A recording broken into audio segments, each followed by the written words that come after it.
solamente que nosotros tenemos que comenzar, todos prácticamente, en el día de hoy con la situación. Me voy a quitar hasta la mascarilla, que no me la quito. Ayúdame, Pedro. Vamos a ayudar. Con la situación de Ucrania. Ya, gracias, mi amor. Pero me la voy a volver a poner. Pues la ayudamos de nuevo. Voy a decir lo siguiente. Estos son artículos del New York Times. Como ustedes saben, yo leo toda la prensa que me llega. New York Times, Washington especialmente Post, la gringa, etcétera. Todos los días. A las 4 de la mañana comienzo a leer periódicos mundiales y nacionales. Bueno. Dice Bret Stephens, columnista de opinión del New York Times, el 22 de febrero. ¿Quiénes somos nosotros con nuestra larga historia de invasiones e intervenciones para sermonear a Vladimir Putin sobre el respeto a la soberanía nacional y el derecho internacional? ¿Quiénes somos nosotros con nuestro historial nacional de esclavitud y discriminación, nuestro historial extranjero de apoyo a dictadores amistosos y continuas injusticias de la vida estadounidense, para presentarnos como modelo de libertad y derechos humanos? ¿Quiénes somos nosotros después de 198 años de la doctrina Monroe para tratar de evitar que Rusia delinee su propia esfera de influencia? ¿Quiénes somos nosotros con nuestra ignorancia habitual para entrometernos en disputas lejanas de las que sabemos poco? Eso es parte de ese artículo del señor Stephens. Usted lo puede conseguir en el New York Times. No solamente eso, dice Stephens que a Rusia, que la han desconsiderado en los últimos años, la calificaron de ser sencillamente un país como Alto Volta, en ese mismo artículo. ¿Usted sabe lo que es Alto Volta? Burkina Faso, un país africano con armas nucleares, pero no pasa de ser un Alto Volta. Esos son, esto que yo les estoy diciendo, dice, ¿por qué Putin eligió este momento para hacer su jugada en Ucrania? Como muchos han señalado, Rusia ha estado objetivamente débil. Alto Volta con armas nucleares, como bromeó alguien una vez, con un PIB nominal menor que el de Corea del Sur.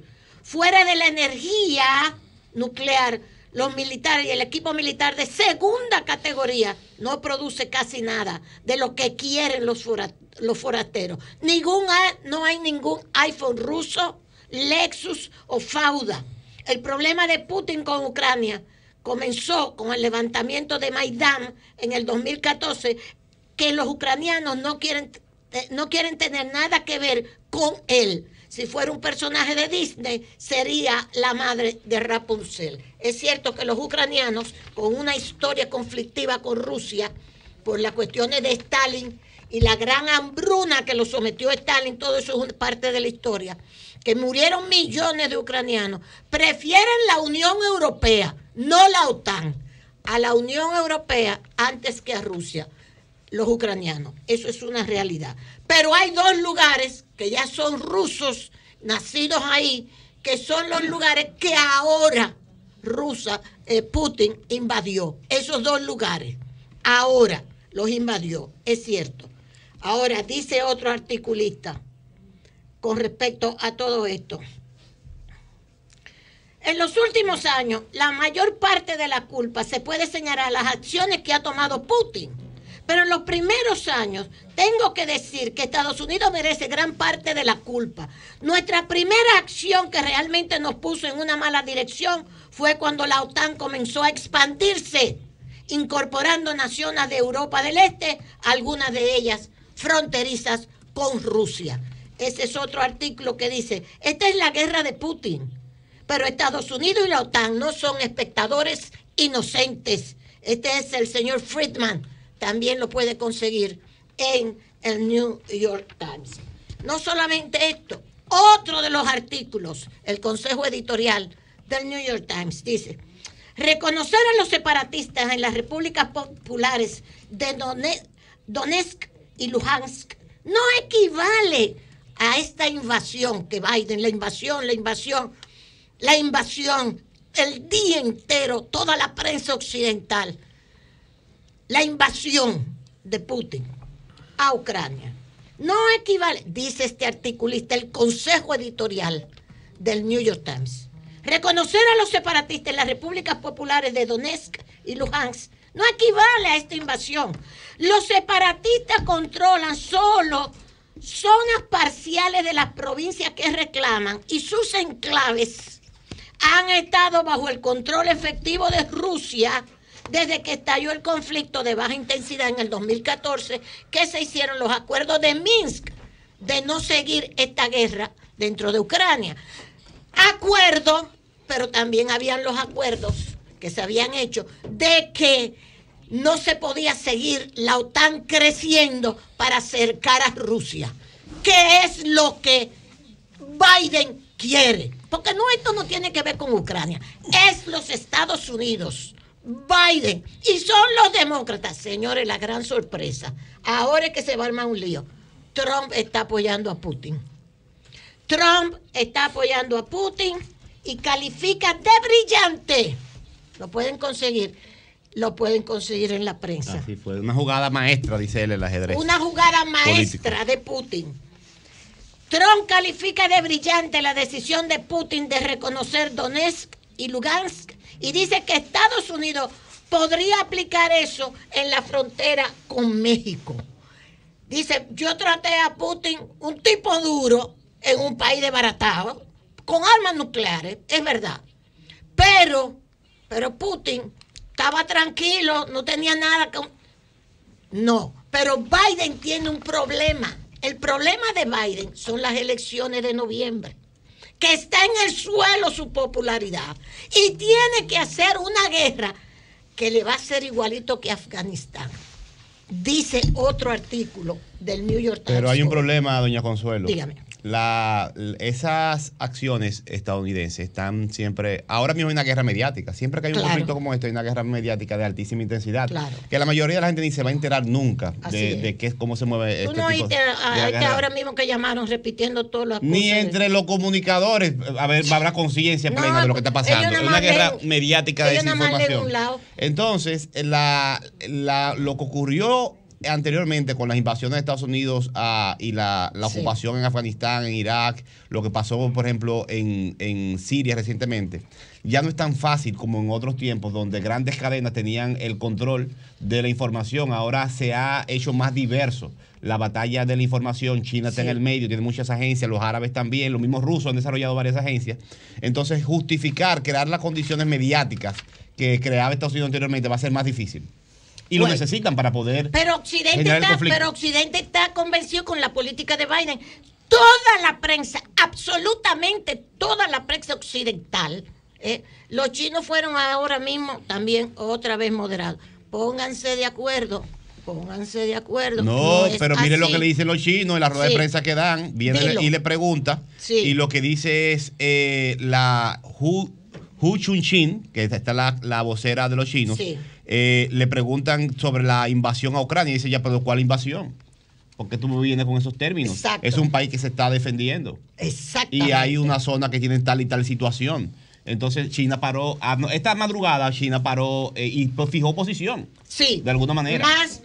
Más allá de lo que había dicho anteriormente, que las relaciones dice diplomáticas, China, etcétera. por ejemplo, adelante. Cuando Estados Unidos emprendió 5 oleadas de expansión de la OTAN hacia el este, hasta llegar a puertas de Rusia, ¿pensó alguna vez en las consecuencias de presionar a un gran país contra la pared? Exacto. Eso no lo dice un periodista, eso es la vocera de China. Tú has visto eso, nada más periodistas del New York Times es que lo están diciendo. Entonces dice la vocera de China, ¿qué pasó con Estados Unidos cuando le metió 4 oleadas de expansión y rodeó a Rusia? Exacto. Y lo puso contra la pared. ¿Qué hizo Kennedy cuando Nikita Khrushchev le quería meter los misiles en Cuba? ¿Qué hizo Kennedy? Me sacan esa vaina de ahí. No es verdad. ¿Qué tuvo que hacer Nikita Khrushchev? Que todavía están las instalaciones. Los otros días hicieron un reportaje. Están las instalaciones de cemento donde los rusos estaban metiendo y van a meter los rusos comunistas, porque lo grande es que ellos quieren jugar a Putin, juzgarlo, igualito que como era con el comunismo. Y no ¿Qué es más así. dice la vocera de China? Sí. Es irresponsable que alguien acuse a los demás de ser ineficaces en la lucha contra un incendio mientras echa leña al fuego. Exactamente. China está fijando posición. Biden, la invasión. Comenzaron tirando fuegos artificiales en estas dos provincias separatistas, que son repúblicas, que se acordó en Minsk que se iban a considerar repúblicas. Eso estaba acordado. ¿Ok? Entonces, siguen atacando, haciendo sabotaje. Pasa lo que está pasando ahora. Bien, sencillamente decirle, el día, yo lo único que quisiera invitarlo, no estamos dando una lección, sino simplemente viendo otro punto de vista, que no es solamente lo de la prensa, CNN, que no es solamente la prensa occidental, sino que también en la prensa occidental hay otro punto de vista que usted tiene que conocer de esta situación.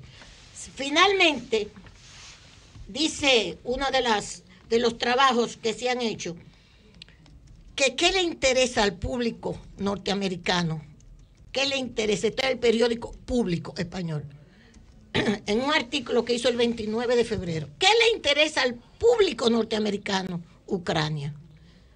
Y dice, en ese reportaje que hace ese periódico, dice, las encuestas indican que menos de 1 de cada 6 estadounidenses apoya que se envíen tropas para luchar contra las fuerzas rusas, de acuerdo a la Convención de las Acciones de Estados, de Acción de los Estados. Se llama un acuerdo que se llama COSA.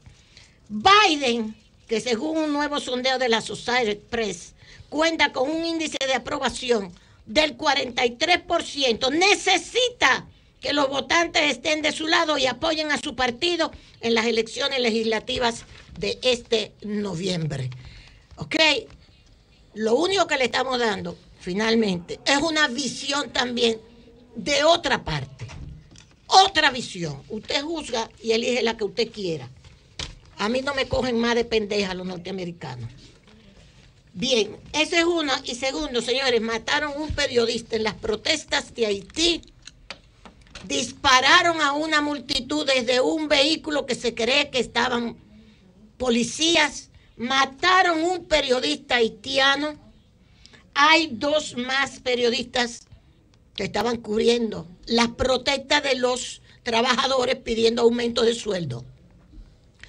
Porque son protestas que han cerrado las fábricas y los industriales haitianos, lo que queda, decidieron cerrar porque la situación es caótica. Un periodista muerto, le dispararon por la espalda, 2 periodistas heridos, más otra persona también, un manifestante, porque dispararon a la multitud. Al lado de esto, y esto me dolió también mucho, al profesor Jacques Faubert, trataron de la Universidad Estatal de Haití, el 22 de febrero, trataron de secuestrarlo y lo que hicieron fue asesinarlo. Las bandas secuestradoras que manejan Haití. Y dice un editorial del periódico Le Noveliste hoy, y aquí no sucede nada. Aquí está pasando todo esto y no hay forma de que esto se corrija. O sea, la indiferencia ya que hay en Haití y es algo que no saben cómo manejarlo. Todo esto está en el periódico Le Noveliste de hoy. Muchas gracias, Julio. Cambio y fuera.